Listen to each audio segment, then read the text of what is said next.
पंढरपूर तालुक्यामध्ये व भीमा नदीकाठच्या गावामध्ये सर्व नियम डावलून वाळू उपसा व खडी क्रशर बेकायदेशीरपणे तस्करी तसेच अवैध उत्खनन मुरुम तस्करी बेकायदेशीर वीडभट्ट्या तहसीलदार सर्कल प्रांत गाव कामगार तलाठी पोलीस प्रशासन व स्थानिक कोतवाल यांच्या संगनमताने राजरोसपणे चालू असल्याबाबत महोदय वरील विषयानुसार निवेदन की पंढरपूर तालुक्यातील शेगाव दुमाला भटुंबरे इसबावी कवठाळी चळे आंबे ओझेवाडी गोपाळपूर मुंढेवाडी वाडी कुरोली गुरसाळे कान्हापुरी करोळे सांगवी या गावात बेकायदेशीर वाळू उपसा व वाहतूक तसेच शेवते कासेगाव करकम भाळवणी गादेगाव या गावामध्ये बेकायदेशीरपणे खडी क्रशर व खडी व मुरुम व माती यांची अवैधरित्या वाहतूक होत आहे।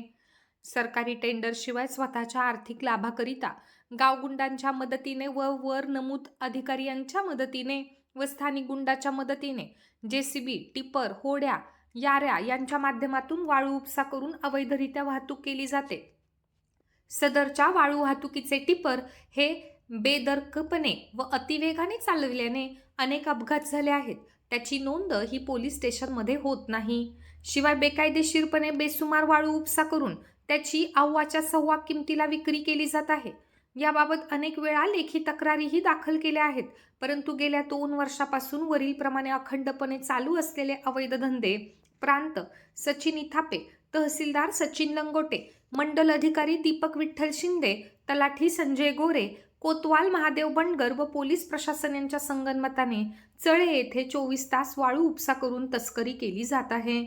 शिवाय रस्त्याच्या कडेला अवैधरित्या वीटभट्ट्या चालू आहेत, त्यामुळे वायू प्रदूषण होत आहे, धुळीचे साम्राज्य निर्माण होत आहे।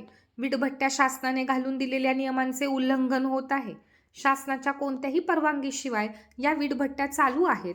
बेसुमारपणे वाळू उपसा मुरुम उत्खनन केले जात आहे, परंतु शासनास रॉयल्टी न देता कर चुकवून वरील धंदे चालू आहेत। तेव्हा वर नमूद सर्व अवैध धंदे स्थानिक प्रशासन, महसूल प्रशासन, पोलीस प्रशासन, कोतवाल यांच्या संगनमताने चालू आहेत। त्यावर तात्काळ 8 दिवसात कारवाई करण्यात यावी।